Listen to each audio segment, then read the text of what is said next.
Hello everybody, ಎಲ್ಲರಿಗೂ ನನ್ನ ನಮಸ್ಕಾರ. ನಾನು ನಿಮ್ಮ ಐಶ್ವರ್ಯ. ಈ ವಿಡಿಯೋದಲ್ಲಿ ಇದು ನನ್ನ ಫಸ್ಟ್ ವಿಡಿಯೋ ಆಗಿದೆ. ಸೆಲೆಬ್ರಿಟಿ ಮತ್ತು ನಾನ್ ಸೆಲೆಬ್ರಿಟಿ ಕ್ಯಾಟಗರಿ ಇರೋ ಟ್ವಿನ್ಗಳ ಬಗ್ಗೆ. ನಾನು 8.5 ವರ್ಷದಿಂದ ಈ ಸ್ಪಿರಿಚುವಲ್ ಜರ್ನಿನಲ್ಲಿದ್ದೀನಿ. 6 ವರ್ಷದಿಂದ ನನ್ನ ಈ ಚಾನಲ್ ಇದೆ.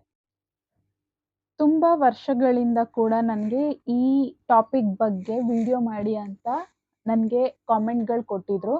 ಆದರೆ ನನಗೆ ಯಾವುದೇ ವಿಷಯದ ಬಗ್ಗೆ ಸಂಪೂರ್ಣವಾಗಿ ನನಗೆ ಮಾಹಿತಿ ಇಲ್ಲ, ನಾನು ತಿಳ್ಕೊಂಡಿಲ್ಲ ಅಂತಂದಾಗ ಕಾಮೆಂಟ್ನಲ್ಲಿ ಏನೇ ಕ್ವಶನ್ ಕೇಳಿದ್ರು ಅದ್ರ ಬಗ್ಗೆ ನಾನು ವಿಡಿಯೋಗಳನ್ನು ಮಾಡೋದಿಲ್ಲ.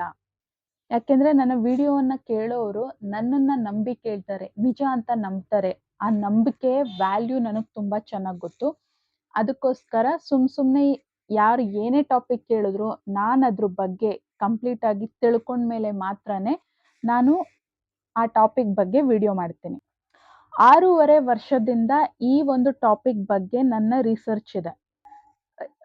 ನಾನು ಟ್ವಿನ್ ಫ್ಲೇಮ್ಸು ಇದೆಲ್ಲ ತಿಳ್ಕೊಳಕ್ಕೆ ಸ್ಟಾರ್ಟ್ ಆದಮೇಲೆ ಇದು ಕೂಡ ಒಂದು ಕ್ಯಾಟಗರಿ ಇದೆ ಅಂತ ಗೊತ್ತಾಯಿತು. ನನಗೆ ಯಾವುದನ್ನೇ ಆಗಲಿ ತಿಳ್ಕೊಳಕ್ಕೆ ತುಂಬ ಇಷ್ಟ, ತಿಳ್ಕೊಳ್ತಾ ಇರ್ತೀನಿ.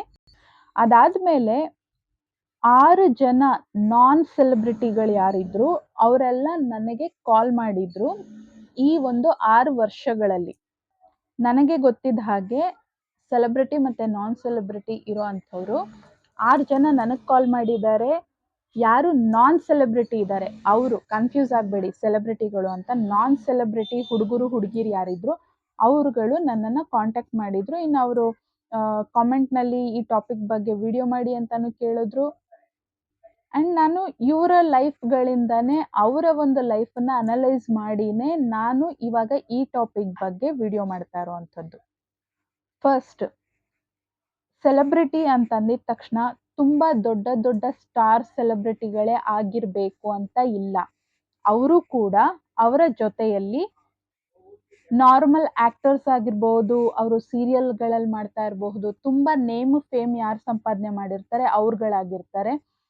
ಸ್ಟಾರ್ ಕ್ರಿಕೆಟರ್ಸ್, ಸ್ಪೋರ್ಟ್ಸಲ್ಲಿ ತುಂಬ ಚೆನ್ನಾಗಿ ಹೆಸರು ಮಾಡಿದವ್ರು ಇರಬಹುದು, ರಾಜಕಾರಣಿಗಳಾಗಿರ್ಬೋದು, ಸ್ವಯಂ ಅವರೇ ರಾಜಕಾರಣಿಗಳಾಗಿರಬಹುದು, ಅವರ ಮಕ್ಕಳುಗಳಾಗಿರಬಹುದು, ಬಿಸ್ನೆಸ್ ಮ್ಯಾನ್, ಬಿಸ್ನೆಸ್ ವುಮನ್ ಆಗಿರಬಹುದು, ತುಂಬ ಅವರ ಮಕ್ಕಳುಗಳಾಗಿರಬಹುದು.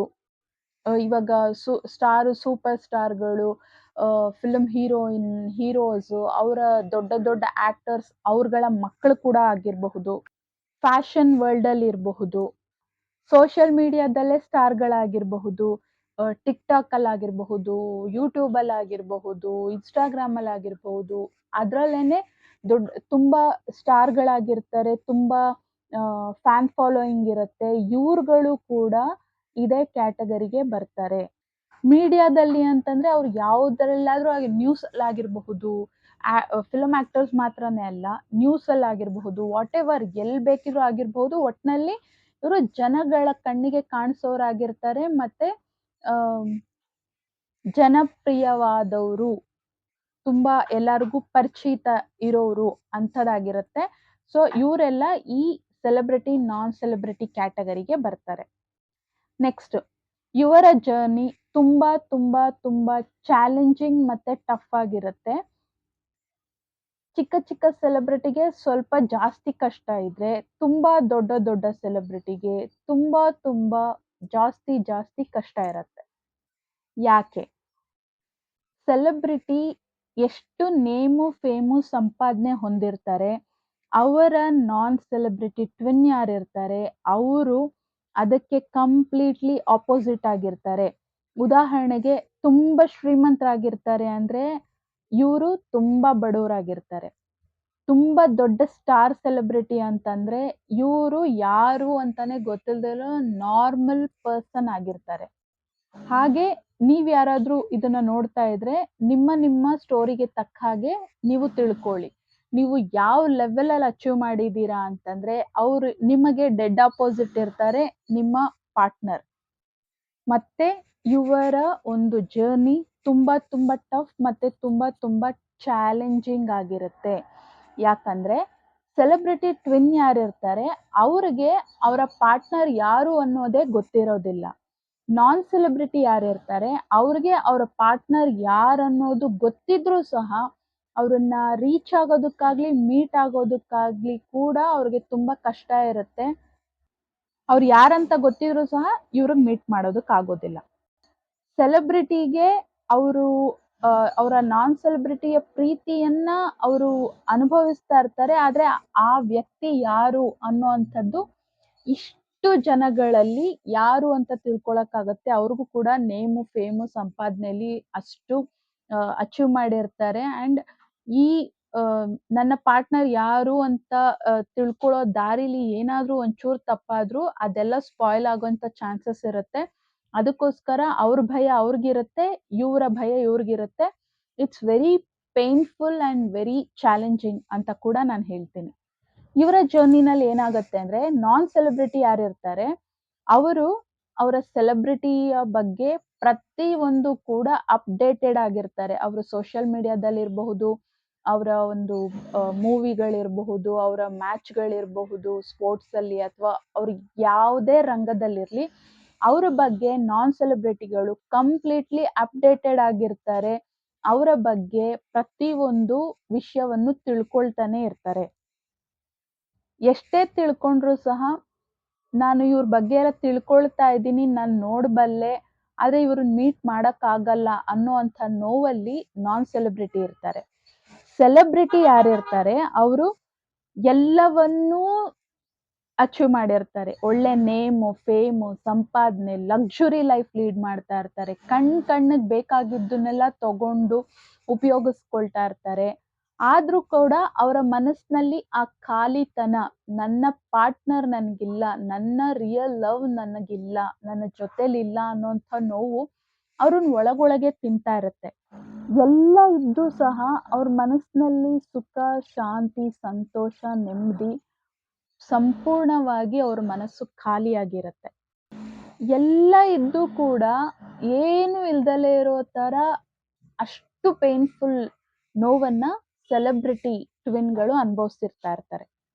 ಈ ಸ್ಟೋರಿ ಯಾರು ಸಿಂಗಲ್ ಇರ್ತಾರೆ ಅವ್ರಿಗೆ ಇದಾಗತ್ತೆ. ಇಲ್ಲ ಅಂದ್ರೆ ಅವರು ಕೂಡ ಮದ್ವೆ ಆಗಿದ್ರೆ ಇಷ್ಟು ಪೇನ್ ಎಲ್ಲ ಆಗೋದಿಲ್ಲ. ಬಟ್ ಅವ್ರ ಸ್ಟೋರಿನೇ ಬೇರೆ ತರ ಇರುತ್ತೆ. ನಾನು ಹೇಳ್ತಾ ಇರೋದು ಯಾರು ಸಿಂಗಲ್ ಆಗಿರ್ತಾರೆ ಅಂಥವ್ರಿಗೆ. ಸೊ ಇದರಲ್ಲಿ ನಾನ್ ಸೆಲೆಬ್ರಿಟಿ ಅವ್ರನ್ನ ಹೇಗ್ ಮೀಟ್ ಮಾಡಬೇಕು ಅನ್ನೋದೇ ಇವ್ರಿಗೆ ದೊಡ್ಡ ಚಾಲೆಂಜ್. ಆದ್ರೆ ಸೆಲೆಬ್ರಿಟಿ ನನ್ನ ಟ್ವಿನ್ ಯಾರು ಅಂತ ಹುಡುಕೊಳ್ಳೋದೇ, ಇವ್ರಿಗೆ ಮೀಟ್ ಮಾಡೋದು, ಕಂಡು ಹಿಡ್ಕೊಳ್ಳೋದು ಅನ್ನೋದೇ ತುಂಬಾ ದೊಡ್ಡ ಚಾಲೆಂಜ್. ನೆಕ್ಸ್ಟ್ ಬಂದು ನನಗೆ ಕಾಲ್ ಮಾಡಿದ್ರಲ್ಲಿ 3 ಜನ ಹುಡುಗರು, 3 ಜನ ಹುಡುಗಿರು ಕಾಲ್ ಮಾಡಿದ್ದಿದ್ದು. ಹುಡುಗರು ಯಾರು ಕಾಲ್ ಮಾಡಿದ್ರು ಅವರೆಲ್ಲ ಈಸಿಲಿ ಕ್ವಿಟ್ ಮಾಡಿದ್ರು. ಬೇಡ, ನನಗೆ ಆಕೆ ಬೇಡ, ಅವಳ ಸವಾಸ ಬೇಡ, ನನ್ನ ಜೀವನ ನಾನು ನೋಡ್ಕೊಂಡ್ಬಿಡ್ತೀನಿ, ಅವ್ರವ್ರ ಜೀವನ ಅವ್ರವ್ರದು ಅಂತ. ಅದರಲ್ಲಿ ಆಲ್ರೆಡಿ ಇಬ್ರು ಹುಡುಗಿರಿಗೆ ಮದ್ವೆ ಆಗೋಯ್ತು ತುಂಬಾ ವರ್ಷಗಳ ಹಿಂದೆ. ಆಲ್ರೆಡಿ 4-5 ವರ್ಷದ ಹಿಂದೆ ನನಗೆ ಅವ್ರು ಕಾಲ್ ಮಾಡಿದ್ದಿದ್ದು. ಅಂಡ್ ಅವ್ರಿಬ್ರಿಗೂ ಮದ್ವೆ ಆಗೋಗಿದೆ. ಅಂಡ್ ಇನ್ನೊಬ್ರು ಹುಡುಗ ಯಾರು ಕಾಲ್ ಮಾಡಿದ್ರು ಆತ ಕೂಡ ಕ್ವಿಟ್ ಮಾಡೋದ್ರಲ್ಲಿದ್ರು. ನಾನು ಕೆಲವೊಂದು ಸಜೆಷನ್ ಕೊಟ್ಟಿದ್ದೀನಿ ಸೋಲ್ ಪರ್ಪಸ್ ಮೇಲೆ ವರ್ಕ್ ಮಾಡೋದಕ್ಕೆ. ಅಂಡ್ ಆ ಹುಡುಗಿ ಇನ್ನ ಸಿಂಗಲ್ ಇದ್ದಾರೆ.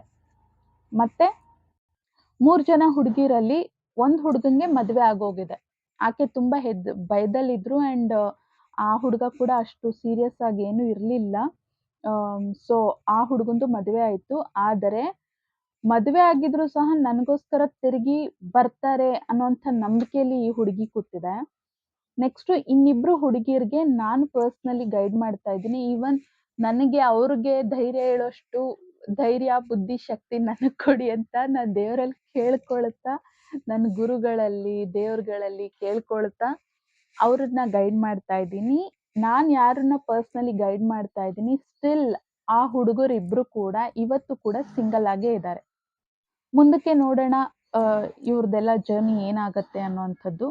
ಅಂಡ್ ನಾನು ನನ್ನ ಫ್ರೆಂಡ್ಗೆ ಕಾಲ್ ಮಾಡಿ ಅವಳ ಹತ್ರ ಪರ್ಮಿಷನ್ ತಗೊಂಡು ಇದನ್ನ ನಾನು ಹೇಳ್ತಾ ಇರೋದು. ನಾನಿಲ್ಲಿ ಯಾರದ್ದೇ ಹೆಸರನ್ನ ನಾನು ಹೇಳಿಲ್ಲ. ಯಾಕೆಂದ್ರೆ ಪ್ರತಿ ಒಬ್ರಿಗೂ ಕೂಡ ಅವರವರ ಜರ್ನಿ ಇದೆ. ನಾನು ಹೇಳದ್ನಲ್ಲ, ನನ್ನನ್ನು ನಂಬಿರ್ತಾರೆ ಅಂತ ಅಂದ್ಬಿಟ್ಟು ಆ ನಂಬಿಕೆ ಉಳಿಸ್ಕೊಳ್ಳೋದು ತುಂಬಾ ತುಂಬಾ ಮುಖ್ಯ. ಆದ್ರಿಂದ ಅವ್ರು ಯಾರು, ಏನು, ಅವ್ರ ಹೆಸರೇನು, ನಾನಿಲ್ಲಿ ಯಾರ ಹೆಸರನ್ನು ಹೇಳೋದಿಲ್ಲ. ಅದು ಅವ್ರುಗಳು ನನ್ನ ಮೇಲಿಟ್ಟಿರುವಂಥ ನಂಬಿಕೆ. ನಂಬಿಕೆ ಉಳಿಸ್ಕೊಳ್ಳೋದು ಮಾತ್ರನೇ ನನಗೆ ಗೊತ್ತು. ಆದ್ರಿಂದ ಇವರ ಪರ್ಸನಲ್ ಲೈಫ್ ಬಗ್ಗೆ ಏನೂ ಇಲ್ಲಿ ಬೇಡ. ನೆಕ್ಸ್ಟು, ಯಾಕೆ ಇವರ ಒಂದು ಇಷ್ಟು ಚಾಲೆಂಜಿಂಗ್ ತಗೊಳ್ತಾರೆ ಅನ್ನೋದನ್ನೆಲ್ಲ ಮುಂದಿನ ವಿಡಿಯೋಗಳಲ್ಲಿ ನಾನು ಹೇಳ್ತೀನಿ. ಈವನ್ ನಾನು ಹೇಳಿದ್ದೀನಲ್ವಾ, ಪ್ರೀತಿ ಅನ್ನೋದು, ಪವಿತ್ರವಾದ ಪ್ರೀತಿಯನ್ನ ಪಡ್ಕೊಳ್ಳೋದು ಅನ್ನುವಂಥದ್ದೇ ಒಂದು ಯುದ್ಧ. ಯಾಕೆ ಈ ಹುಡುಗರು ಕ್ವಿಟ್ ಮಾಡಿಬಿಡ್ತಾರೆ ಅನ್ನೋದಕ್ಕೆ ನಾನಿಲ್ಲಿ ಹೇಳ್ತಾ ಇರೋದು. ನಾನಿಲ್ಲಿ ಯಾರನ್ನೂ ಬ್ಲೇಮ್ ಮಾಡ್ತಾ ಇಲ್ಲ. ಯಾಕೆಂದ್ರೆ ಎಲ್ಲರಿಗೂ ಕೂಡ ಅವರವರದೇ ಪ್ರಾಬ್ಲಮ್ ಅನ್ನೋದು ಇರುತ್ತೆ. ಈವನ್ ನಾನೇ ಎಷ್ಟು ಜನಕ್ಕೆ ಸಜೆಷನ್ ಮಾಡಿದ್ದೀನಿ ಅಂತಂದ್ರೆ, ಯಾರಿಗೆ ಆಲ್ರೆಡಿ ಮದುವೆ ಆಗ್ಬಿಟ್ಟಿದೆ ಅವ್ರುಗಳು ಕಾಲ್ ಮಾಡಿ, ಮೇಡಮ್ ನನಗೆ ಮದುವೆ ಆಗಿದೆ, ಹೆಂಡತಿ ಮಕ್ಳ ಜೊತೆ ಆರಾಮಾಗಿದ್ದೀನಿ, ಏನ್ ಮಾಡೋದು, ನಾನು ಟ್ವಿನ್ ಫ್ಲೇಮ್ ಜರ್ನಿನಲ್ಲಿ ಇದ್ದೀನಿ ಅಂತ ಗೊತ್ತಾಗಿದೆ ಅಂತ ನನಗೆ ಕಾಲ್ ಮಾಡಿದಾಗ, ಆರಾಮಾಗಿ ನೀವು ಹೆಂಡತಿ ಮಕ್ಳ ಜೊತೆಲಿ ಈ ಜನ್ಮದಲ್ಲಿ ಇದ್ದು ಬಿಡಿ, ಸ್ಪಿರಿಚುವಲಿ ಗ್ರೋ ಆಗಿ ಅಟ್ಲೀಸ್ಟ್ ನೆಕ್ಸ್ಟ್ ಜನ್ಮಕ್ಕೆ ನೀವು ನಿಮ್ಮ ಪ್ರೀತಿಯನ್ನ ಪಡ್ಕೊಳ್ಳೋದಕ್ಕೆ ಟ್ರೈ ಮಾಡಿ, ಈ ಜನ್ಮಕ್ಕೆ ಆರಾಮಾಗಿ ಮರ್ತೋಗ್ಬಿಡಿ, ಇರೋದ್ರಲ್ಲಿ ಹ್ಯಾಪಿಯಾಗಿರಿ ಅಂತಾನೆ ನಾನು ಅವ್ರಿಗೆ ಸಜೆಸ್ಟ್ ಮಾಡಿದ್ದೀನಿ. ಸೊ ಯಾವತ್ತೂ ನಾವು ಇನ್ನೊಬ್ರನ್ನ ಬ್ಲೇಮ್ ಮಾಡೋದಾಗ್ಲಿ, ಜಡ್ಜ್ ಮಾಡೋದಾಗ್ಲಿ ಮಾಡಬಾರ್ದು. ಯಾಕೆಂದ್ರೆ ಅವರವರ ಪರಿಸ್ಥಿತಿ, ಅವರವರ ಕಷ್ಟ ಅವ್ರವ್ರಿಗೆ ಮಾತ್ರನೇ ಗೊತ್ತಿರುತ್ತೆ. ಸೊ ನಾನಿಲ್ಲಿ ಯಾರನ್ನು ಬ್ಲೇಮು ಮಾಡ್ತಾ ಇಲ್ಲ, ಏನು ಮಾಡ್ತಾ ಇಲ್ಲ. ಆದರೆ ಆ ಒಂದು ಟಫ್ ಸಿಚುಯೇಷನ್ ಅಲ್ಲಿ ಹುಡುಗರು ಯಾಕೆ ಕ್ವಿಟ್ ಮಾಡ್ತಾರೆ ಅಂತಂದ್ರೆ, ಅವರನ್ನ ನಂಬ್ಕೊಂಡು ಅವ್ರ ಕುಟುಂಬ ಇದೆ, ತನಗೇನಾದ್ರೂ ಆದ್ರೆ ಕುಟುಂಬ ಸಫರ್ ಮಾಡುತ್ತೆ ಅನ್ನೋದಕ್ಕೋಸ್ಕರನೇ ಹುಡುಗರು ನಾರ್ಮಲಿ ಕ್ವಿಟ್ ಮಾಡ್ತಾರೆ. ಅದು ಹೆಣ್ಮಕ್ಳು ಕೂಡ ಅರ್ಥ ಮಾಡ್ಕೊಳ್ಬೇಕಾಗಿರುವಂಥ ವಿಷಯ. ಆದ್ರೆ ನಿಜವಾದ ಪ್ರೀತಿಯನ್ನ ಪಡ್ಕೊಳ್ಳೋದಕ್ಕೆ ಯಾರು ನನಗೆ ನನ್ನ ಹುಡುಗನೇ ಹುಡುಗಿನೇ ಬೇಕು ಅಂತ ಯಾರು ಸ್ಟ್ಯಾಂಡ್ ತಗೊಳ್ತಾರೆ, ನಿಜವಾಗ್ಲೂ ಅವರ ಪ್ರೀತಿ ಸಕ್ಸಸ್ ಆಗತ್ತೆ. ಅವರನ್ನ ಪಡ್ಕೊಳ್ಳೋದಕ್ಕೆ ನಾನು ಏನ್ ಮಾಡ್ಬೇಕು ಅನ್ನೋಂಥದ್ದನ್ನ ತಿಳ್ಕೊಂಡು, ಬರ್ತಾ ಇರೋಂಥ ಎಲ್ಲ ಪ್ರಾಬ್ಲಮ್‌ಗಳ್ನು ಸಾಲ್ವ್ ಮಾಡ್ಕೊಂಡು, ನಾನು ಪ್ರಾಬ್ಲಮ್ ಅಂತ ಹೇಳಲ್ಲ, ಚಾಲೆಂಜಸ್ ಅಂತ ಹೇಳ್ತೀನಿ. ಎಲ್ಲ ಚಾಲೆಂಜಸ್‌ನು ಅಕ್ಸೆಪ್ಟ್ ಮಾಡ್ತಾ, ಎಲ್ಲಾನು ಸಾಲ್ವ್ ಮಾಡ್ಕೊಳ್ತಾ ಯಾರು ಮುಂದಕ್ಕೆ ಹೋಗ್ತಾರೆ, ಖಂಡಿತ ಅವರ ಒಂದು ಲವ್ ಅನ್ನೋದು 100% ಸಕ್ಸಸ್ ಆಗತ್ತೆ. ಸೊ ಈ ಕ್ಯಾಟಗರಿಯವರು ಹೇಗೆ ಅವರ ಟ್ವಿನ್ನನ್ನ ಮೀಟ್ ಮಾಡಬಹುದು, ಏನ್ ಸೈನ್‌ಗಳು ಸಿಕ್ಕತ್ತೆ, ಹೇಗೆ ಇವರ ಸ್ಟೋರಿನ ಮುಂದಕ್ಕೆ ತಗೊಂಡು ಹೋಗ್ಬೋದು ಅನ್ನೋ ಅಂಥದ್ದು ಮುಂದಿನ ವಿಡಿಯೋದಲ್ಲಿ ನೋಡೋಣ. Thanks for watching. ಮುಂದಿನ ವಿಡಿಯೋದಲ್ಲಿ ಸಂಜೆ 7 ಗಂಟೆಗೆ ಸಿಗೋಣ. ಅಲ್ಲಿವರೆಗೂ keep smiling, take care, because we are all born for a reason. Bye, I love you all.